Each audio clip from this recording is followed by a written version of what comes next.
स्वागत है आप सभी का। आप देख रहे हैं गुलिस्तान न्यूज। मैं आपके साथ सोनिका सिंह। बुलेटिन की शुरुआत करेंगे, उससे पहले नजर सुर्खियों पर।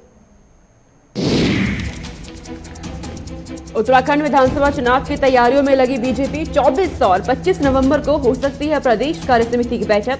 26 नवंबर को होगी जनसभा। उत्तराखंड में आप नेता मनीष सिसोदिया ने दिया बड़ा बयान। दिल्ली में प्रदूषण का कारण पंजाब हरियाणा। अब दिल्ली मॉडल को पहाड़ चढ़ाने में जुटी है आम आदमी पार्टी। पूर्व सीएम हरीश रावत ने निकाली पदयात्रा। पदयात्रा में रावत ने बीजेपी सरकार पर जमकर निकाली अपनी भड़ास। रावत ने कहा, बीजेपी की करनी और कथनी समझ चुकी है जनता। चलिए आगे रुक करते हैं। तमाम बड़ी खबरों से आपको रूबरू कराएंगे। सीधा उत्तराखंड लिए चलते हैं। बड़ी जानकारी इस वक्त सामने आ रही है उत्तराखंड से। आज सीएम धामी उन्नति पोर्टल का शुभारंभ करने जा रहे हैं। आज आरआरडीटी सभागार में कार्यक्रम होने वाला है और जिसके तहत उन्नति पोर्टल का शुभारंभ किया जाएगा। सभी कार्यालयों को ई ऑफिस से जोड़ने की तैयारी की जा रही है। अपने कार्य के लिए जनता को अब चक्कर नहीं लगाने पड़ेंगे। जिस तरीके से पहले आम जनता को परेशानियां होती थी, दर दर भटकना पड़ता था अपने काम के लिए, इस ऑफिस कभी उस ऑफिस, इसका निवारण करने के लिए अब सीएम धामी की तरफ से बड़ी पहल की जा रही है। सीएम धामी आज उन्नति पोर्टल का शुभारंभ करेंगे। सभी कार्यालयों को ई ऑफिस से जोड़ने की पूरी तैयारी की गई है, जिससे आम जनता को इधर उधर चक्कर न लगाना पड़े। उत्तराखंड से हमारे ब्यूरो चीफ धीरेन्द्र प्रताप सिंह मेरे साथ जुड़ गए हैं। सीधा रुख करेंगे। धीरेन्द्र, आम जनता को सहूलियत देने के लिए बड़ा कदम सीएम धामी ने उठाया है। शुरुआत की जा रही है उन्नति पोर्टल की, क्या जानकारी आपके पास? बिल्कुल सोनिका, देखिए आज तकनीकी का जमाना है और उन्नत तकनीकियों का जो लाभ है वो आम जनता तक पहुंचे और उनको कार्यालयों तक, जो सरकारी कार्यालय हैं वहां के चक्कर न लगाने पड़े। इसके लिए उत्तराखंड सरकार ने एक नई पहल की है। एक उन्नति नाम का पोर्टल बनाया है, जिससे लगभग बहुत सारे कार्यालयों को ऑनलाइन जोड़ा जाएगा और उस पे जो जनता से जुड़ी हुई तमाम सहूलियतें हैं, सुविधाएं हैं, उससे जनता को मिलेंगी और बहुत सारे कार्यालयों का उनको चक्कर नहीं लगाना पड़ेगा। इस पे 70 से अधिक जो सर्विसेज है, सेवाएं हैं राज्य सरकार की, वो इस उन्नति पोर्टल पे मिलेगी। इसका आज आईआरडीटी सभागार जो सर्वे चौक पे है, वहां पे बाकायदा विधिवत मुख्यमंत्री उद्घाटन करेंगे, आम जनता को इसका लोकार्पण करेंगे, लोकार्पित करेंगे और आज से यह उन्नति पोर्टल काम करना शुरू कर देगा। और बहुत सारे जो काम जनता को रोजमर्रा के हैं, जिसके लिए उन्हें सरकारी कार्यालयों के चक्कर लगाने पड़ते हैं, जिसमें उनका समय और धन दोनों व्यय होता है, उससे वो बचेंगे और सरकारी जो सुविधाएं हैं वो उनको उनके घर पे एक क्लिक पे मिलेगी। ऐसा जो उत्तराखंड सरकार ने बताया है। यानी धीरेन्द्र, हम देख रहे हैं कि समय बेहद कम बचा है विधानसभा चुनाव में भी और सीएम धामी के पास भी बेहद कम समय है और इन्हीं कम समय में लगातार वो एक्टिव मोड में है। जनता के हित में वो लगातार फैसले ले रहे हैं। बिल्कुल सोनिका, देखिए जो चुनावी समय होता है वो बहुत ही चुनौतियों से भरा होता है, क्योंकि एक तरफ जहां पिछले 5 साल जो सरकार ने शासन किया है उसका एंटी इनकम्बेंसी रहता है और इसके साथ दूसरी तरफ जो मुख्य विपक्षी पार्टियां हैं वो सरकार की कमियों को लेकर के जनता के बीच जाती है, सरकार पे हमलावर होती है। और आप देख ही रही है किस तरह से वो, चाहे आम आदमी पार्टी हो या कांग्रेस हो, सरकार पे हमलावर है, लेकिन उसका जवाब सिर्फ मुंह से और शब्दों से न दे करके मुख्यमंत्री पुष्कर सिंह धामी अपने कार्य से दे रहे हैं। और लगातार आप देख रही होंगी किस तरह से पूरे प्रदेश का सघन दौरा करते हुए पूरे प्रदेश के लिए तमाम घोषणाएं और साथ साथ उनका जियो करते हुए उनके लिए एडवांस में बजट की उपलब्धता देते हुए मुख्यमंत्री लगातार मैदान पे डटे हुए हैं और काम कर रहे हैं और उनकी तमाम प्रश्नों का जवाब अपने काम से दे रहे हैं। तो उसी के तहत यह काम भी है और इसके शुरू होने से आम जनता को काफी सहूलियत मिलेगी और निश्चित रूप से इसका जो लाभ है वो चुनावी लाभ के तौर पे चुनाव में भी सरकार को देखने को मिलेगा। चलिए धीरेन्द्र, आप नजर बनाए रखिएगा और भी अपडेट हम आपसे लेते रहेंगे। फिलहाल बहुत शुक्रिया हमारे साथ जुड़ने के लिए, तमाम जानकारी पहुंचाने के लिए। आगे रुक करते हैं। उत्तराखंड में विधानसभा के चुनाव होने हैं 2022 में और उससे पहले ही विधानसभा चुनाव की तैयारियों में बीजेपी पुरजोर कोशिश के साथ जुट गई है। 25 और 24 नवंबर को प्रदेश कार्य समिति की बैठक हो सकती है, तो 24 और 25 नवंबर का दिन। वहीं 26 नवंबर को जनसभा होगी। बड़ी जानकारी इस वक्त की आपको बता दें, पार्टी के केंद्रीय और प्रांतीय दिग्गज संबोधित करेंगे जनता को। तो बड़ी जानकारी है कि 33 विभागों की बैठक पहले होगी, ये जानकारी मिल रही है। तो 24 और 25 नवंबर को प्रदेश कार्य समिति की बैठक होने जा रही है। इसमें अहम फैसले लिए जा सकते हैं और साथ ही साथ चुनावों को लेकर रणनीति भी बनाई जा सकती है। धनराज गर्ग संवाददाता मेरे साथ जुड़ गए हैं, सीधा रुख करेंगे। धनराज, कार्य समिति, प्रदेश कार्य समिति की बैठक होने जा रही है, 24 से 25 नवंबर को होनी है। क्या कुछ रणनीति इसमें बनेगी और क्या कुछ इस दौरान फैसले लिए जा सकते हैं?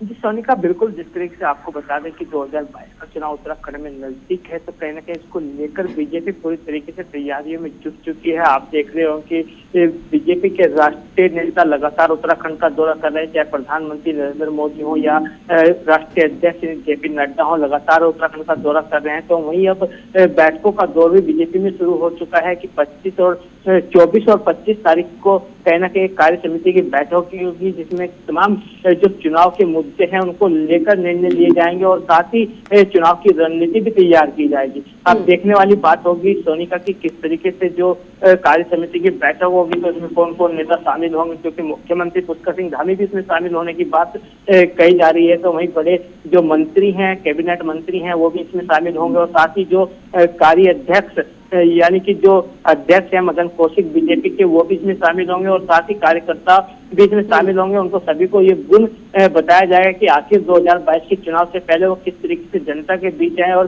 जो जनता के सरोकार के लिए सरकार ने योजना चलाई है, उन योजनाओं को किस तरीके से जनता तक पहुंचाया जाए। तो कहीं ना कहीं माना जा रहा है सोनिका की जिस तरीके की बैठकें शुरू हो चुकी है, 2022 के चुनाव की हलचल कहीं ना कहीं उत्तराखंड में तेज होती हुई नजर आ रही है। लेकिन वही 26 नवंबर को कहीं ना कहीं एक जनसभा को संबोधित करने की बात लगातार चल रही है कि 26 तारीख को कोई केंद्रीय पदाधिकारी या फिर प्रांतीय पदाधिकारी बीजेपी का कोई ना कोई जनसभा को संबोधित करेगा। तो जनसभा को संबोधित करते हुए कहीं ना कहीं 2022 के चुनाव में जो नीतियां हैं सरकार की, उनको उनके सामने रखी जाएंगी और तमाम अपील भी की जाएगी कि 2022 के चुनाव में बीजेपी को वोट दें। धनराज, जिस तरीके से नवंबर के महीने में बड़े चेहरे भी उत्तराखंड पहुंच रहे हैं और बैठकों का लगातार दौर चल रहा है, प्रदेश कार्य समिति की भी बैठक होनी है, जनसभा को लगातार संबोधित किया जा रहा है, यानी ये नवंबर का महीना बेहद महत्वपूर्ण बीजेपी के लिए और 2022 की जीत में फतेह करने का, रणनीति बनाने का भी महीना ये है। जी बिल्कुल सोनिका, जिस तरीके से देखा जाए कि 2022 के चुनाव में ज्यादा समय नहीं रहा है, क्योंकि आचार संहिता लगभग माना जा रहा है कि दिसंबर में लग जाएगी, तो उसके बाद कहीं ना कहीं प्रचार थमने की जो बात आती है तो वो प्रचार थम जाता है। तो बीजेपी कहीं ना कहीं नवंबर के महीने में ही प्रचार को तेज करना चाहती है कि जिस तरीके से लगातार राष्ट्रीय नेता उत्तराखंड आ रहे हैं और अब कार्य समिति की बैठक भी होगी, बैठकों का दौर भी शुरू हो चुका है। तो कहीं ना कहीं उसको देखते हुए बीजेपी समय गंवाए बिना ही अपना प्रचार प्रसार करना चाहती है। तो कहीं ना कहीं उसको ध्यान में रखते हुए ये प्रचार प्रसार किया जा रहा है और तमाम जनता तक अपनी योजनाएं बताई जा रही हैं ताकि 2022 के चुनाव में बीजेपी एक बार फिर सत्ता हासिल कर सके। हालांकि सोनिका, ये आपको बता दें कि जो उत्तराखंड का इतिहास रहा है वो ये इतिहास है कि एक बार कांग्रेस की सरकार आती है तो एक बार बीजेपी की सरकार आती है, लेकिन बीजेपी इस बार कहीं ना कहीं इतिहास बदलना चाहती है। तो अब देखने वाली बात होगी क्या बीजेपी ये इतिहास बदल पाएगी या नहीं बदल पाएगी। और जिस तरीके से धनराज आप जानकारी दे रहे हैं कि इतिहास रहा है, एक बार कांग्रेस और एक बार बीजेपी, और बीजेपी पुरजोर कोशिश कर रही है, वहीं तमाम विपक्षी पार्टियां भी लगी हुई है। लेकिन अगर ऐसे में बात की जाए इस वक्त उत्तराखंड का मूड क्या है, तो क्या देखते हैं आप? जी बिल्कुल सोनिका, जिस तरीके से जो इतिहास है वो कांग्रेस का और बीजेपी का ही उत्तराखंड में है, लेकिन इस बार कहीं ना कहीं आम आदमी पार्टी भी मैदान में कूदी हुई है। तो त्रिकोणीय चुनाव उत्तराखंड में होने जा रहा है 2022 का, लेकिन ये तो जनता जनार्दन है। अब मूड का कुछ पता नहीं चलता जनता का कि किस ओर ऊट करवट लेता है, कि समय आने पर किस तरीके से जनता जो है किस ओर जाती है, बीजेपी की ओर या कांग्रेस की या फिर आम आदमी पार्टी की। आने वाला समय ही बताएगा सोनिका, लेकिन अभी ये कहा जा सकता है कि सभी पार्टियां अपना दमखम दिखाने के लिए मैदान में उतर चुकी हैं और 2022 की चुनाव की तैयारी में जुट चुकी है। ठीक है धनराज, आप नजर बनाए रखिएगा उत्तराखंड की राजनीति पर, तमाम अपडेट हम आपसे लेते रहेंगे। फिलहाल बहुत शुक्रिया हमारे साथ जुड़ने के लिए। आगे रुक करते हैं, आम आदमी पार्टी के नेता मनीष सिसोदिया उत्तराखंड दौरे पर है, दिल्ली के उप मुख्यमंत्री हैं, इस वक्त उत्तराखंड के दौरे पर है। आपको बता दें, आप नेता मनीष सिसोदिया की तरफ से बड़ा बयान दिया गया है। उत्तराखंड में कहा गया है कि दिल्ली में प्रदूषण का कारण पंजाब और हरियाणा है। जिस तरीके से प्रदूषण दिल्ली में बढ़ रहा है उसे लेकर बयान दिया गया है आप नेता मनीष सिसोदिया की तरफ से। और कहा गया है कि अब दिल्ली मॉडल को पहाड़ चढ़ाने में जुटी है आम आदमी पार्टी। आज जानकारी के मुताबिक नेहरू पर्वतारोहण संस्थान जाएंगे सिसोदिया। उत्तराखंड के दौरे पर है और आज उनके कार्यक्रम के अनुसार नेहरू पर्वतारोहण संस्थान जाएंगे। तो मनीष सिसोदिया रोड शो भी करेंगे, ये बड़ी जानकारी, जनसभा को संबोधित भी करेंगे। वहीं दिल्ली प्रदूषण में जिस तरीके से दिल्ली में प्रदूषण बढ़ रहा है उसका कारण पंजाब और हरियाणा को बताया है, तो पहाड़ पर चुनावी अभियान शुरू करेंगे मनीष सिसोदिया। बड़ी जानकारी इस वक्त आपको दे रहे हैं। आम आदमी पार्टी पूरी तरीके से एक्टिव मोड में आ गई है। उत्तराखंड में मनीष सिसोदिया ने मोर्चा संभाल लिया है और अब रोड शो की तरफ से किया जाएगा, जनसभा को संबोधित भी करेंगे। तो आम आदमी पार्टी ने जिस तरीके से उत्तराखंड में पहली बार कदम रखा है, हालांकि कार्यकर्ताओं को कह दिया गया है कि बूथ स्तर तक तैयारी करें और 70 विधानसभा सीटों पर चुनाव लड़ने का भी ऐलान कर दिया है। लगातार तमाम मुद्दों को उठाया जा रहा है, खासकर रोजगार को लेकर रोजगार गारंटी अभियान चलाया जा रहा है आम आदमी पार्टी की तरफ से। और अब मनीष सिसोदिया रोड शो करेंगी, जनसभा को संबोधित करा जाएगा उनकी तरफ से। तो जनता को साधने का पूरा प्रयास किया जा रहा है। तो मनीष सिसोदिया रोड शो करेंगे।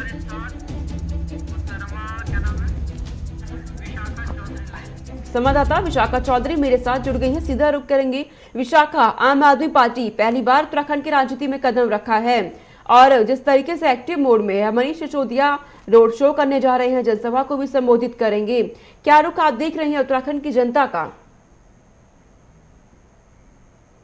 मनीष सिसोदिया की तरफ से जो बयान दिए गए और दिल्ली प्रदूषण को लेकर भी जब उनसे सवाल पूछा गया तो उन्होंने यही कहा कि पंजाब और हरियाणा सरकार इसके लिए जिम्मेदार है, क्योंकि किसानों की जो समस्या है उसका हल इन दोनों सरकारों, राज्य सरकारों के द्वारा नहीं किया गया, जिसके कारण तो दिल्ली में प्रदूषण का जो हाल है वो यह बना हुआ है। इसके बाद उन्होंने पहाड़ों में किस तरह से उनकी जो पार्टी है वो कार्य करने वाली है और किस तरह से दिल्ली मॉडल को उत्तराखंड के पहाड़ों पर अप्लाई किया जा सकता है, उसका पूरा रोड मैप जो है वो बनाकर पहुंचे हैं। और जनता के बीच उनके द्वारा कहा गया कि जाया जाएगा कि जो भी समस्या है पहाड़ की, चाहे वो बेरोजगारी है, पलायन है, शिक्षा है या स्वास्थ्य है, इन सभी जो बिल्कुल जमीनी समस्याएं हैं इनका सोल्यूशन लेकर उनके जो कार्यकर्ता हैं, उनके नेता हैं और वो स्वयं जो जनता तक पहुंचेंगे और पहाड़ों पर जो दिल्ली का जो एक तरीके से कहे कि जो दिल्ली मॉडल है उसको किस तरह से अप्लाई किया जा सकता है यदि उनकी सरकार राज्य में बनती है। और किस तरह से उन्होंने स्वास्थ्य को लेकर कहा कि जिस तरह से दिल्ली में मोहल्ला क्लिनिक काम करते हैं स्वास्थ्य सेवाओं को लेकर, उसी तरीके से पहाड़ में भी, क्योंकि स्वास्थ्य एक बड़ी समस्या है और जिस तरह से सुविधाएं पहाड़ों पर उपलब्ध नहीं है, तो उनके द्वारा कहा गया कि इस तरह की जो स्वास्थ्य सुविधाएं हैं वो उनकी पार्टी उपलब्ध कराएगी यदि राज्य में आती है। शिक्षा को लेकर उनके द्वारा कहा गया कि सरकारी स्कूलों की व्यवस्था जो है वो पुख्ता की जाएगी। इसी के साथ बेरोजगारी और पलायन को रोकने का पूरा जो तैयारी है, जो मैप है वो उनके पास है कि किस तरह से पहाड़ का पलायन रुक सकता है, रोजगार के अवसर पहाड़ में उपलब्ध किए जा सकते हैं। ये दिल्ली के मुख्यमंत्री मनीष सिसोदिया के द्वारा कहा गया और किस तरह से जो कहिए कि चुनावी माहौल है वो हम अपनी पार्टी के लिए तैयार किया गया उत्तराखंड में मनीष सिसोदिया की तरफ से अपने इस दौरे के अंदर। जी तो विशाखा, उत्तराखंड में आम आदमी पार्टी नई खिलाड़ी है, क्या जो कोशिशें की जा रही हैं वो कामयाबी में तब्दील हो पाएगी? ये क्या रुख देख रही हैं आप?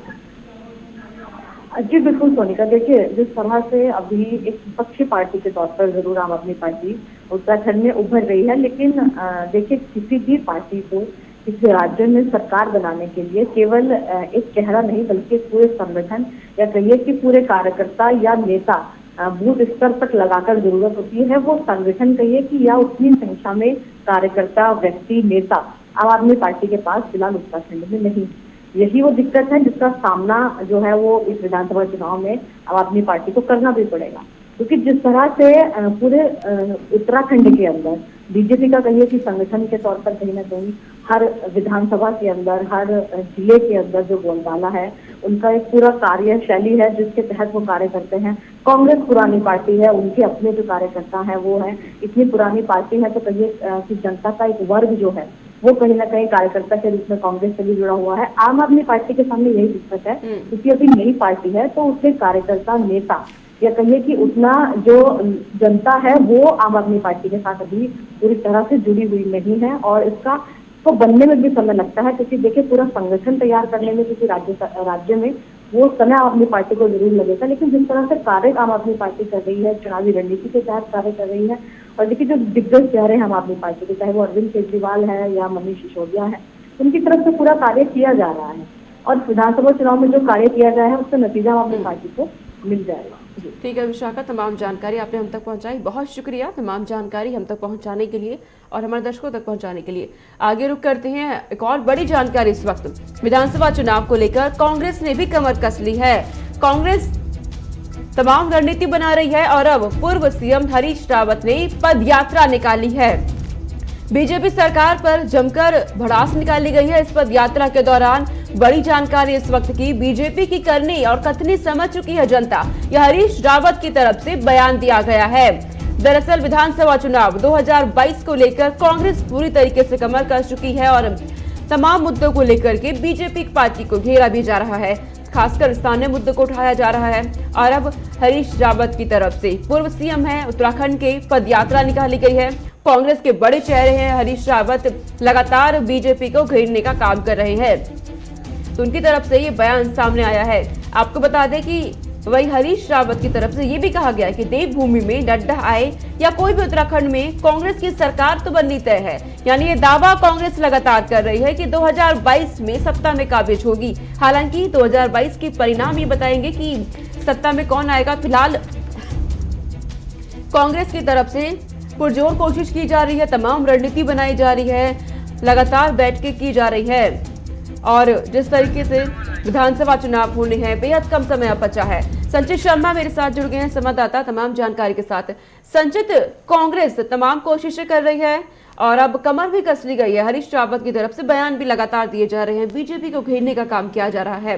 क्या आप देख रहे हैं कांग्रेस कितनी तैयार है विधानसभा चुनाव के लिए?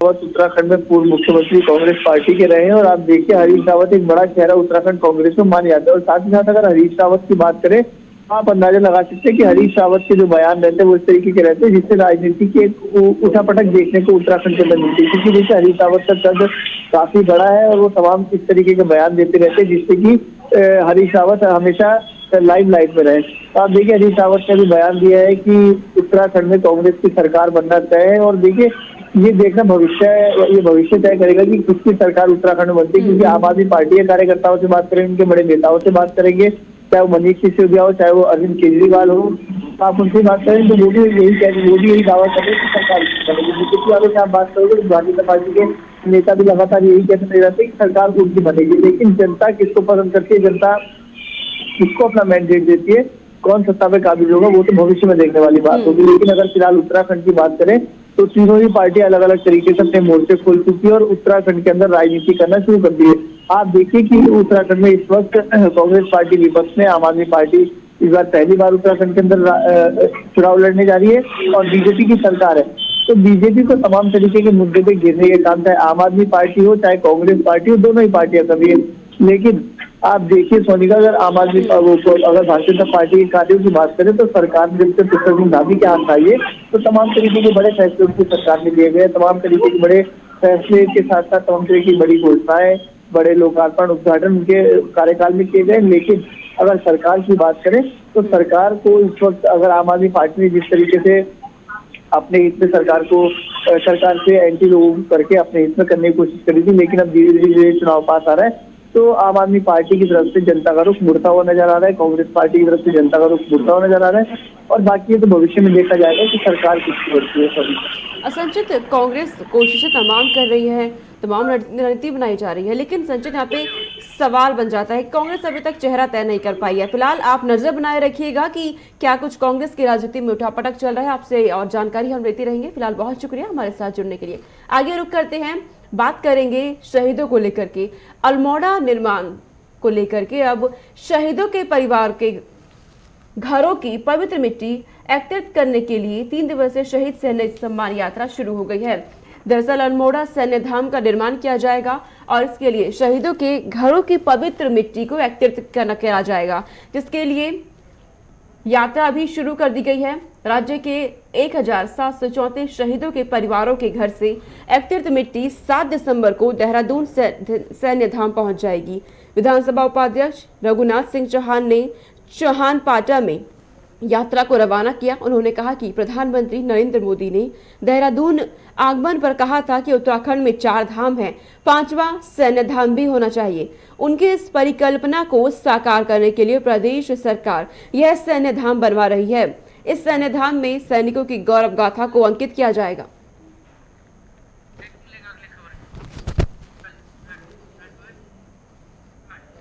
चलिए आगे रुख करते हैं। उत्तराखंड के सीएम पुष्कर सिंह धामी ने कांग्रेस पर निशाना साधा है। बड़ी जानकारी इस वक्त सामने आ रही है। तो कांग्रेस पर निशाना साधा गया है।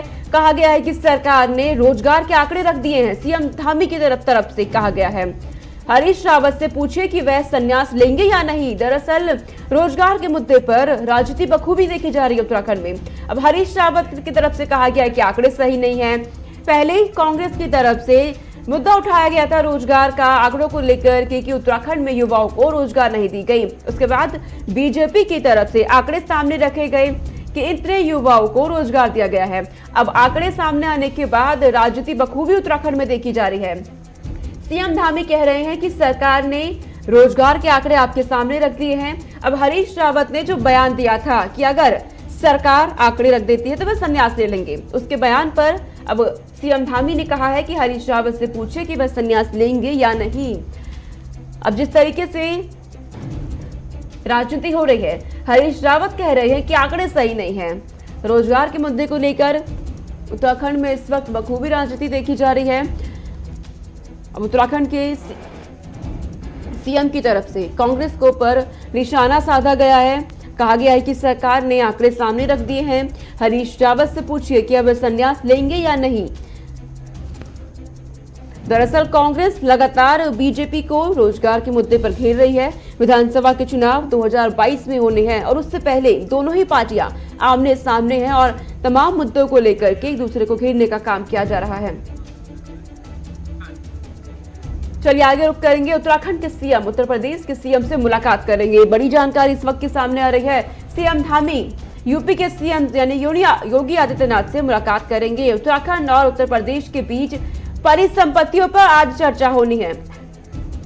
5,500 हेक्टेयर जमीन पर फैसला होना है। बड़ी जानकारी आपको दे रहे हैं इस वक्त की। वहीं अफसरों के बीच 2 साल पहले सहमति बनी थी। आवास विकास की संपत्ति का लाभ भी यूपी को मिल रहा है। वहीं परिवहन की भी 500 करोड़ रुपए की संपत्ति पर विवाद। तो उत्तराखंड के सीएम आज यूपी के सीएम से मुलाकात करेंगे, यानी सीएम पुष्कर सिंह धामी और सीएम योगी आदित्यनाथ की आज मुलाकात होनी है। चलिए आगे रुक करते हैं। आपको सीधा पंजाब लिए चलते हैं। बड़ी जानकारी आ रही है। आज से दर्शनों के लिए करतारपुर साहिब कॉरिडोर खुलेगा। सिख श्रद्धालुओं का आज पहला जत्था करतारपुर साहिब जाएगा। बड़ी जानकारी इस वक्त की। कल सीएम चन्नी और नवजोत सिंह सिद्धू करतारपुर साहिब जाएंगे। वहीं सीएम के साथ पंजाब के सभी कैबिनेट मंत्री और विधायक भी करतारपुर साहिब का रुख करेंगे। तो दर्शन के लिए आज से करतारपुर साहिब खुलेगा। करतारपुर साहिब कॉरिडोर। हालांकि केंद्र सरकार से लगातार अपील की जा रही थी करतारपुर साहिब को खोलने के लिए और ये अनुमति दे दी गई है केंद्र सरकार की तरफ से। इस फैसले के बाद पंजाब के सीएम भी बेहद खुशी मनाई गई है। तमाम पंजाब वासियों की तरफ से ये कहा गया है कि जिस तरीके से केंद्र सरकार ने ये फैसला सुनाया है, बेहद उत्साहित नजर आ रहे हैं। दरअसल पिछले 1.5 साल बाद खुला है। कोरोना काल में करतारपुर साहिब को बंद किया गया था।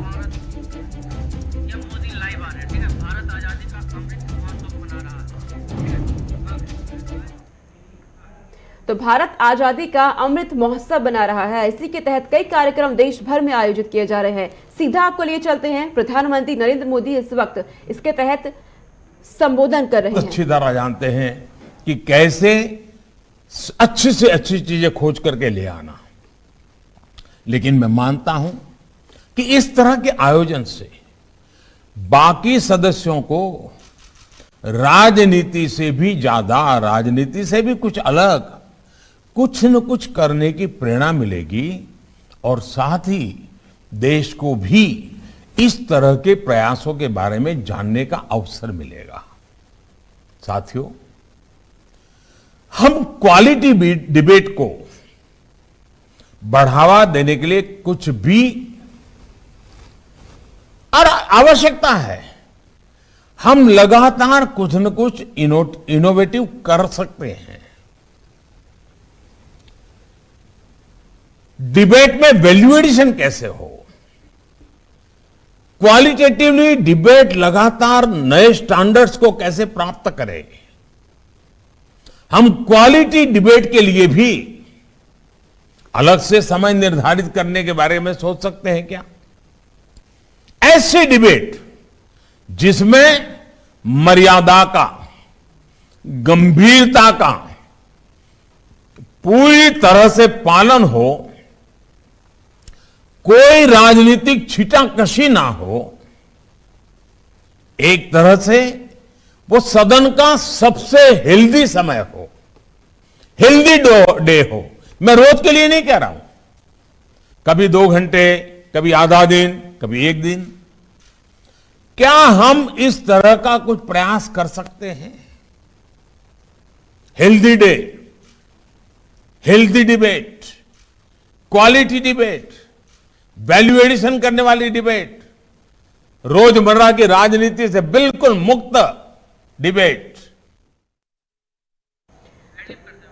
प्रधानमंत्री नरेंद्र मोदी को सुना अपने भारत आजादी का अमृत महोत्सव मना रहा है।